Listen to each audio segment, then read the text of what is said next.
Hello friends, welcome to Malar new TNPSC. நம்ம சேனலில் போகிற வீடியோஸ் உங்கள் மொபைலுக்கு வரணும்னு நீங்கள் நினச்சிங்க அப்படின்னா தவறாமல் சப்ஸ்கிரைப் பண்ணுங்கள். பக்கத்தில் இருக்க பெல் ஐக்கனை கிளிக் பண்ணிக்கோங்க. வாங்க வீடியோக்குள்ளே போகலாம். Good morning friends. அடுத்தவங்க நம்மளை பற்றி என்ன நினைப்பாங்க?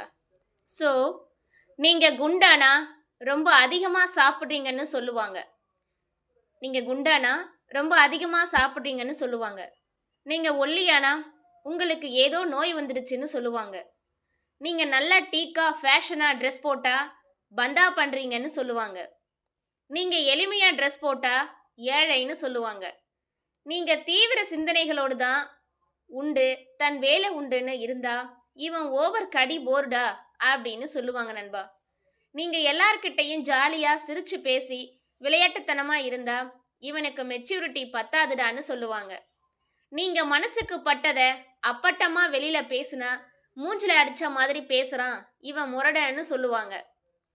நீங்கள் அடுத்தவங்க மனசு வலிக்கக்கூடாதுன்னு மென்மையாக பேசுனா இவன் ஏதோ மறைக்கிறாண்டன்னு சொல்லுவாங்க.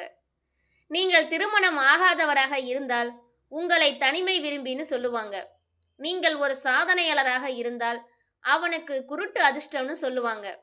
நீங்கள் ஒரு வெற்றியாளனாக இருந்தால் அவன் திமிர் பிடித்தவன்னு சொல்லுவாங்க. நீங்கள் வாழ்க்கையில் கஷ்டமான ஒரு சூழ்நிலையில் இருந்தால் உங்களை சோம்பேறின்னு சொல்லுவாங்க.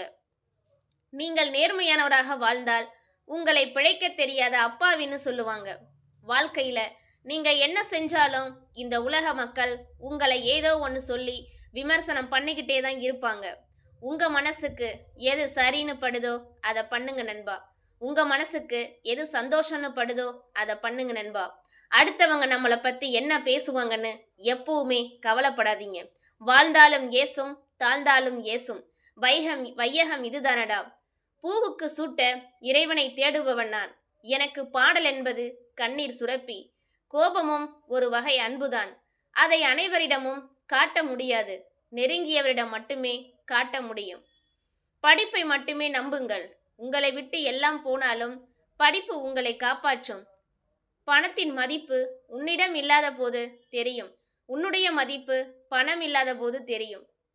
ஸோ சுற்றுச்சூழல் எப்படி இருந்தாலும் மனம் பலமாக இருந்தால் வெற்றி நிச்சயம்.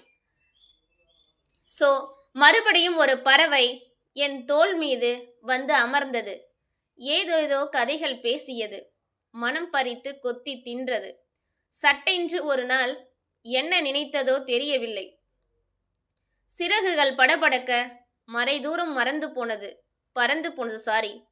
இதுவரை எத்திசையிலும் தென்படவில்லை. பயத்தை வெல்ல விரும்பினால் வீட்டில் உட்கார்ந்து அதை பற்றி சிந்தித்து கொண்டே இருந்தால் போதாது. வெளியே வந்து செயலில் இறங்க வேண்டும் இல்லையா? வெற்றி என்பது புத்திசாலிகளின் சொத்தல்ல. அது முன்னேற துடிக்கும் உழைப்பாளிக்கும் தன்னம்பிக்கைக்குமே சொந்தம். நாம் நம்மை கைவிட்ட விடக்கூடாது நண்பா. பிரச்சனைகள் நம்மை தோற்கடிக்க அனுமதிக்க கூடாது. ஒவ்வொருவருக்கும் என தனியான பார்வை உண்டு. அதனால் பிறரிடம் உங்கள் பிம்பத்தை அழகாக்கி காட்ட சிரமப்படாதீர்கள். போலியான உபசரிப்புகளை விட உண்மையான திமிர் அழகானது. பெருந்தன்மையாக நடிப்பதை விட இயல்பான அகம்பாவம் மேலானது. ஸோ உன் சந்தோஷத்தை அடுத்தவரிடம் தேடாதே. அது உனக்கு தனிமையை மட்டும் தரும். உன் சந்தோஷத்தை உன்னுள் தேடு. மகிழ்ச்சியாய் இருப்பாய்.